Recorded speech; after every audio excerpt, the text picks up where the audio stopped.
एक वेश्या एक बौद्ध सन्यासी के तप, त्याग और संयम से प्रभावित होकर संन्यास अपनाना चाहती है। वह उस सन्यासी के आश्रम के बगल में ही एक कुटिया बनाकर निवास करने लगती है। लेकिन धीरे धीरे वह युवा सन्यासी उस वेश्या से प्रेम करने लगता है, उसके प्रति आकर्षित होने लगता है और फिर एक रात वह वेश्या से भिक्षा में संभोग मांग बैठता है। वेश्या बड़ी ही अजीब स्थिति में पड़ जाती है। वह सन्यासी, जो कि एक तरह से उसका गुरु भी था, आज पहली बार उसके सामने याचक बनकर खड़ा था। लेकिन याचना में उसने वह चीज मांगा जो वेश्या ने बहुत पीछे छोड़ दिया था। क्या वेश्या उस बौद्ध सन्यासी को संभोग देती है या कथा कुछ और कहती है? यहाँ तो आपको इस कहानी के अंत तक सुनने के बाद पता चल ही जाएगा। प्राचीन काल की बात है। कौशाम्बी नगर में एक बहुत ही अमीर व्यक्ति रहा करता था। उसका विवाह एक बहुत सुंदर कन्या से हुआ और वे दोनों बड़े सुखपूर्वक अपने दाम्पत्य जीवन को जी रहे थे। समय आने पर उन दोनों को एक पुत्र रत्न की प्राप्ति हुई। सब कुछ था उसके पास, लेकिन पता नहीं क्यों उन्हें शांति नहीं मिल रही थी। सेठ को लगता कि कोई ना कोई चीज ऐसी है जिसे वह नहीं पा सका है। एक दिन उस नगर में एक बौद्ध सन्यासी आया। सन्यासी संयमी था और उसके चेहरे पर शांति झलक रही थी। वह बड़ा खुशहाल नजर आ रहा था। सेठ उसके पास गया और बोला कि आप इतने शांत कैसे हैं? आप इतने सुखमय कैसे दिखते हैं? तब उस बौद्ध सन्यासी ने उस सेठ को त्याग और संयम के महत्वता के बारे में बताया। सेठ ने कहा, मैं तो अपने जीवन में उलझ चुका हूँ, मैं इन बातों को नहीं अपना सकता हूँ। लेकिन मेरा पुत्र अभी 10 वर्ष का है, मैं चाहता हूँ कि आप उसे अपने साथ रखें और जब वह बड़ा हो रहा है तो अपने जीवन को एक उच्चतर आदर्श की तरफ ले जाए। उसे आप संन्यास की दीक्षा दीजिए। एक पिता अपने ही हाथों अपने एकलौते पुत्र को संन्यास की तरफ खींच रहा था। वह बड़ा ही महान पिता रहा होगा। उस सेठ ने अपने पुत्र को बौद्ध सन्यासी के हवाले कर दिया और यहाँ से वह लड़का महान सन्यासी बनने की राह पर निकल पड़ा। बड़ी ही कम उम्र में एक बौद्ध गुरु के मिल जाने के कारण वह लड़का अपने जीवन के महत्वपूर्ण क्षणों में संन्यास की साधना करने लगा। समय अपने रफ्तार से गुजरता रहा। धीरे धीरे 15 वर्ष व्यतीत हो गए। वह लड़का अब एक जाना माना सन्यासी था। उसके सन्यास की चर्चा दूर दूर के गांवों और शहरों में भी होती, क्योंकि किसी गरीब परिवार का बच्चा सन्यासी बन जाए तो कोई बड़ी बात नहीं होती है, लोग उसे पलायन कहते हैं।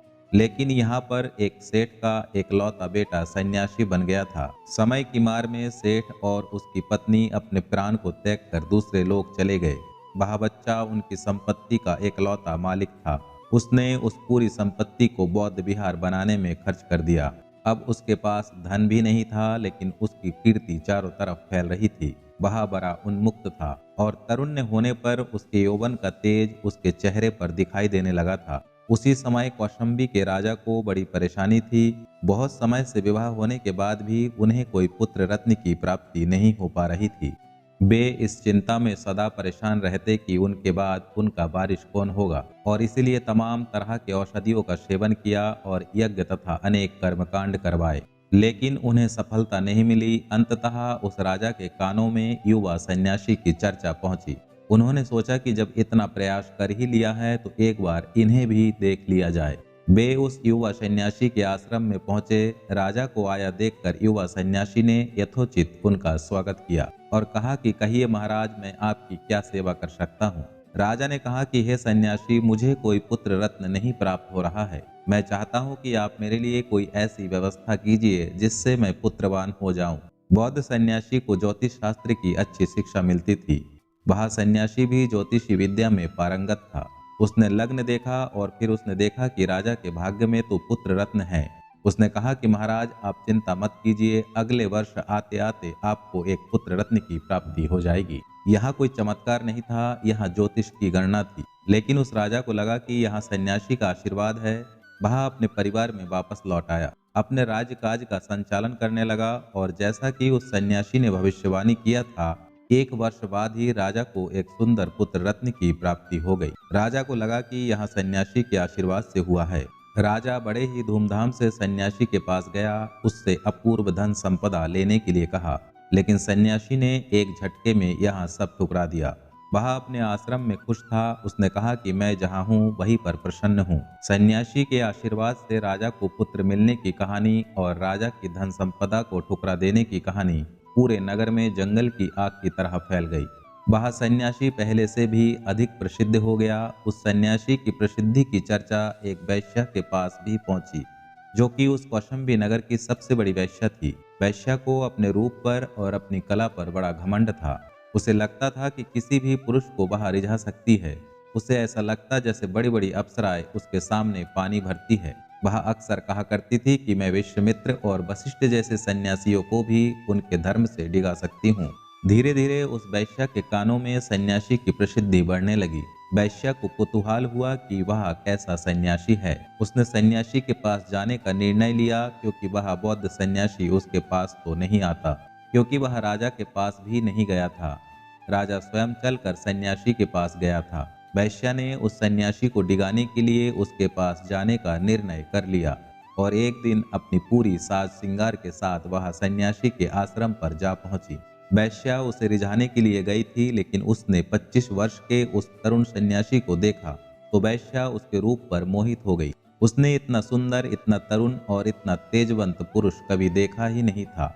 वास्तव में सन्यास आपको सुंदर बनाता है। यदि सन्यासी होने के बाद भी आपके अंदर सुंदरता नहीं आई, लोगों को आप में सुंदरता नहीं दिखी, तो इसका मतलब आपके सन्यास में कहीं ना कहीं कोई कमी है। सन्यास आपको अंदर से मुक्त करता और एक मुक्त व्यक्ति का सौंदर्य उसके व्यक्तित्व से फूट फूट कर बाहर आता है। वैश्या ने उस सन्यासी के सौंदर्य को देखा और वह उसके रूप पर मोहित हो गई। वैश्या सन्यासी के पास चली गई। उसने सन्यासी के कदमों में प्रणाम किया और कहा कि महाराज, मैं आपसे प्रेम करने लगी हूँ। आप सभी को कुछ ना कुछ देते हैं, मैं आपसे प्रेम की भिक्षा मांगती हूँ। मैं आपके साथ संबंध बनाना चाहती हूँ। सन्यासी मुस्कुरा उठा। उसने कहा कि तुम्हारे सामने अनंत खजाना खुला हुआ है और फिर भी तुम पत्थर का एक टुकड़ा उठाना चाहते हो। तुम्हारे सामने अध्यात्म का विशाल पूंजी पड़ी हुई है और तुम देह के भोग में लगी हुई हो। तुम्हारी देह क्षण मात्र के लिए है। इस अरबों वर्ष पुराने ब्रह्मांड में तुम्हारी देह की आयु 60 या 70 वर्ष है। यह 60 और 70 वर्ष इस ब्रह्मांड की तुलना में एक क्षण की भांति है। तुम इस क्षण में इस देह में उलझ कर रह गई हो। तुम इससे मुक्त नहीं होना चाहती हो। क्या तुम चाहती हो कि केवल देह का सुख ही तुम्हें मिले? वास्तव में तुमने देह के सुख से ऊपर के सुख का अनुभव नहीं किया। सन्यासी की इन सब बातों से वैश्या बड़ी प्रभावित हुई। ये बातें उस सन्यासी के मुंह से निकल रही थी, जिसके तेज से उस वैश्या ने अपना सर्वस्व लुटा दिया था। वैश्या भी सोचने लगी कि आखिर मैं क्या देखकर इनके प्रति आकर्षित हुई हूँ। मुझे तो एक से एक पुरुष देखते हैं। बड़े से बड़े योद्धा मेरे पास आते हैं, बड़े बड़े धनिक लोग मेरे पास आते हैं। फिर भी इस सन्यासी में ऐसा क्या है? ना तो इसका शरीर योद्धाओं की तरह सुगठित है और ना ही इसके पास धन का अपार वैभव है। फिर इसके पास क्या है जो मुझे आकर्षित कर रहा है? निश्चित रूप से इसका त्याग, इसका संयम और इसका आध्यात्म ही मुझे खींच रहा है। वैश्या सोचने लगी कि मुझे इस आध्यात्म की तरफ जाना चाहिए और वह उस सन्यासी से उसे दीक्षा देने के लिए कहती है। सन्यासी कहता है कि मैं तुम्हारा गुरु पद अभी स्वीकार नहीं कर सकता हूँ। अभी तुम्हारे अंदर बहुत खामियां हैं। तुमने एक दिन भी संयम से अपना जीवन व्यतीत नहीं किया है। पहले तुम संयम से अपना जीवन व्यतीत करना सीख लो, फिर मैं तुम्हारा गुरु बन जाऊंगा। वैश्या को अपने जीवन से विरक्ति हो गई। उसने सोचा कि मैंने आज तक जो भी अपना जीवन जिया वह नरक के दरवाजे पर जिया। अब मैं अपने आप को मुक्त करूंगी, मैं इन सब चीजों से दूर चली जाऊंगी।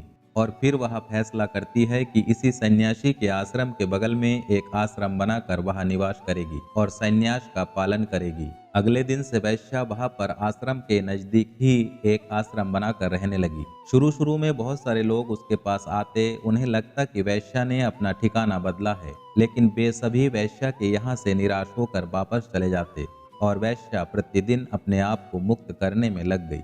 जब कोई व्यक्ति अपने पूरे जीवन केवल तला भुना और मसालेदार खाना खाता है और एक समय जब उसे किसी रोग के कारण सादा खाना खाना पड़ता है, तो शुरू में उसके जबान पर उस सादे भोजन का स्वाद चढ़ने में कठिनाई होती है।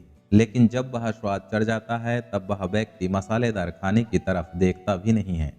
वैश्या के साथ भी यही हुआ। प्रारंभ में उसे लगा कि यहाँ सन्यास का जीवन दूर से देखने में अच्छा है, पास से तो बहुत ही खराब है। समय कटे नहीं कटता है, कोई नजदीक नहीं है, केवल ध्यान करना है और ध्यान में भी चित्त शांत कहाँ है। वह हमेशा ही यही सोचती कि मेरा पिछला जीवन ही अच्छा था, लेकिन फिर भी उसने अपनी इच्छा शक्ति के बल पर अपने सन्यास को छोड़ा नहीं। धीरे धीरे उसके ध्यान की अवस्था बढ़ने लगी। वह उच्च से उच्चतर अवस्था में जाने लगी। उसे संन्यास में रस मिलने लगा। उसे जीवन का सच्चा आनंद प्राप्त होने लगा। इधर वह सन्यासी भी उसके आश्रम के पास ही रहा करता था। वह रोज सुबह उठता तो देखता कि वह वैश्या नदी में स्नान कर रही है। उसके शरीर के कपड़े उसके शरीर में चिपके हुए हैं। उसके शरीर का उभर साफ साफ दिखाई दे रहा है। पहले तो सन्यासी ने इधर ध्यान नहीं दिया, लेकिन धीरे धीरे यह रोज का क्रम हो गया। उसके बाद सन्यासी जानबूझकर ऐसे समय का चुनाव करने लगा कि जब वह नदी पर नहाने जाए तो वह वैश्या नदी में नहा रही हो या नहाकर तुरंत निकली हो। इधर सन्यासी वैश्या की तरफ आकर्षित होता जा रहा था, पर वैश्या अपने जीवन से मुक्त होती जा रही थी। वह देखती कि सन्यासी उसकी तरफ देख रहा है, लेकिन उसे कोई शर्म नहीं आती। उसके शरीर का मतलब समाप्त हो चुका था। वह अपने देह से मुक्त हो रही थी। उसे लगता कि देख रहा है तो देखने दो, यह शरीर ही तो है, यह चमड़े का एक आकार ही तो है जिसे वह देख रहा है। धीरे धीरे वह वैश्या सन्यासिनी हो रही थी और सन्यासी उसके प्रेम में गिरता जा रहा था। यह क्रम चलता रहा और सन्यासी का तेज उसके चेहरे से गायब होने लगा।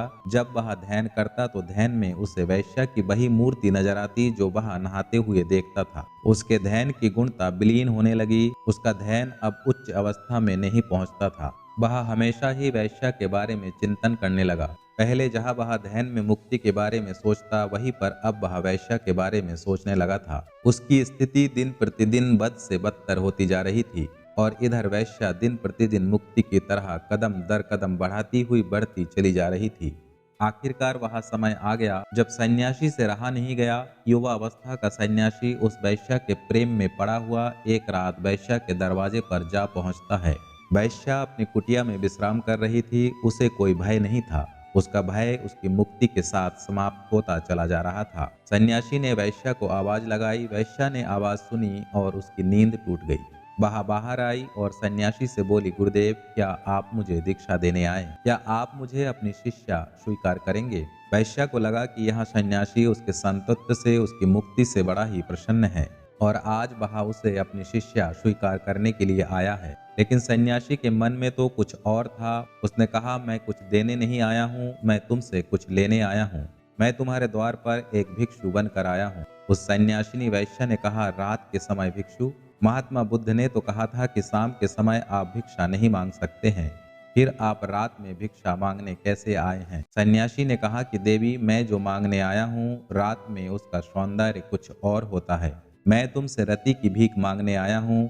मैं तुमसे संभोग की भिक्षा चाहता हूँ। जैसे ही उस वैश्या ने सन्यासी के मुख से संभोग की भिक्षा यह शब्द सुना तो वह सन्न रह गई। उसने सोचा कि यह क्या हो गया? मेरे सानिध्य ने इस महात्मा को किस गति में पहुंचा दिया? वैश्या अब मुक्त हो चुकी थी, इसलिए सन्यासी की गलती में भी उसे अपनी ही गलती दिखाई दे रही थी। वह बाकी सबको सुंदर देख पा रही थी। वैश्या ने कहा कि महाराज, मुझे क्षमा करे, मुझे यहाँ पर नहीं रहना चाहिए था। मुझे सोचना चाहिए था कि बगल में एक सन्यासी निवास करता है, उसके ऊपर क्या गुजरेगी। इस पर सन्यासी ने कहा कि नहीं, तुम गलत सोच रही हो। मैं तुम्हारे पास संभोग की भिक्षा मांगने आया हूँ। मैं तुमसे प्रेम करता हूँ और हमें विवाह कर लेना चाहिए। यह हमारा दायित्व है कि हम संतान उत्पन्न करें जिससे मनुष्यता बची रहे, क्योंकि हम संतान के रूप में ही अपनी अगली पीढ़ी को जन्म देते हैं और फिर अपनी शिक्षाएं उसके अंदर स्थापित करते हैं, जिससे यह क्रम चलता रहता है और मनुष्यता का विकास होता है। वैश्या ने कहा कि लेकिन महाराज, वह तो गृहस्थ के लिए है। हम सन्यासियों के लिए संभोग और संतति का उत्पन्न करना मना है। हम ऐसा नहीं कर सकते हैं। इस पर सन्यासी ने कहा कि महात्मा बुद्ध ने भी किया था। उनका भी विवाह हुआ था, उनका भी एक पुत्र था। सन्यासिनी बनी हुई वैश्या ने कहा, लेकिन यह उनके गृहस्थ जीवन में था। संन्यास लेने के बाद उन्होंने अपनी पत्नी के साथ कभी भी पत्नी व्रत संबंध नहीं रखा, जबकि उनकी पत्नी तो उनके संग में सम्मिलित भी हो गई थी। सन्यासी के पास कोई उत्तर नहीं था। आज वह तर्क करने या शास्त्रार्थ करने नहीं आया था। आज वह केवल प्रेम की भिक्षा मांगने आया था। लेकिन वैश्या अब देह से मुक्त हो चुकी थी। उसे इन सब चीजों से ऊपर उठने की आदत हो गई थी। उसने कहा, महाराज, मुझसे बहुत बड़ी भूल हो गई है। मुझे यहाँ नहीं रहना चाहिए था। मैंने आपका बहुत बड़ा अहित कर दिया। अब मैं यहाँ से दूर चली जाऊंगी और मैं आपसे भी अनुरोध करती हूँ कि आप इस जगह को छोड़कर इतनी दूर चले जाए जहाँ आपको इन सब बातों की याद नहीं आए। आप अपने ध्यान में वापस लौटिए, लेकिन मुझे अपने पुराने जीवन में लौटने के लिए विवश मत कीजिए। यह कहकर वैश्या उस सन्यासी को वही छोड़कर उसी रात वहां से दूसरे जगह के लिए प्रस्थान कर गई। सन्यासी सोचने लगा कि वह यह वैश्या कितनी महान है, जिसने कुछ समय में ही अपने देह की मोह को त्याग दिया। और मैं बचपन से ही सन्यास की दीक्षा ग्रहण कर रहा था, लेकिन मेरे अंदर का संयम टूट गया। सन्यासी अपने संयम को और बड़े स्तर तक ले जाने के लिए दृढ़ संकल्पित होकर उस जगह से दूसरी दिशा में वापस चला गया। और यहाँ पर यह कहानी समाप्त हो जाती है। तो मित्रों, यह कहानी बताती है कि मन पर विजय प्राप्त करने के लिए संयम के साथ साथ दृढ़ संकल्प बहुत जरूरी होता है। तो यदि आप भी कुछ ऐसा चाहते हैं जो आपका मन आपको करने नहीं दे रहा है, तो आप अपने मन पर संयम लगाने से पहले दृढ़ संकल्पित होइए। आपको यह कहानी कैसे लगी, कमेंट बॉक्स में अवश्य बताइएगा।